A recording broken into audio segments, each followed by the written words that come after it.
High, আপনারা এখন এটা যেটা যেটা দেখতেছেন এটা হচ্ছে যে 150 কেভি একটি জেনারেটরের কন্ট্রোলার।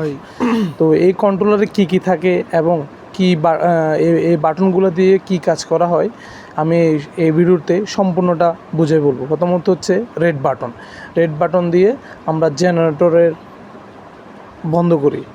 আর এখানে দ্বিতীয়টা হচ্ছে যে অটো বাটন হচ্ছে এখানে আমার অটোতে সিলেক্ট আছে, মানে কারেন্ট গেলে আমার অটো স্টার্ট নেবে জেনারেটরটা।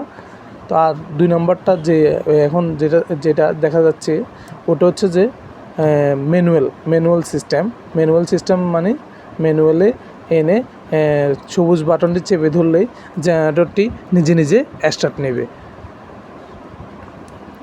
যেহেতু আমার সিস্টেমে অটো সিস্টেম সেহেতু আমি অটোতে রাখছি। আর এরপরে এই বাটনটা দিয়ে আমরা দেখতে পারবো এটাতে কত আওয়ার চলেছে এবং কোন লাইনে কীরকম কারেন্ট আছে এবং কত ব্যাটারির কত ভোল্ট এগুলা শো করে। এবং এছাড়াও বার কিংবা আরও অন্য কোনো সমস্যা হলে ফল্ট হলে এখানে ডিসপ্লেতে শো করে। আর দ্বিতীয়টা হচ্ছে এটা হচ্ছে হর্ন।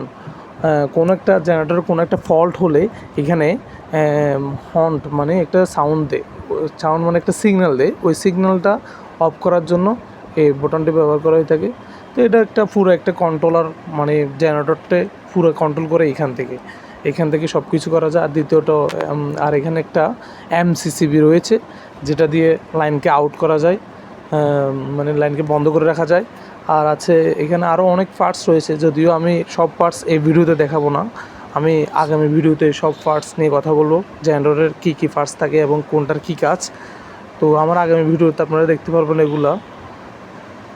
তো আপাতত আমি আর এই ভিডিওতে এত কিছু দেখাচ্ছি না।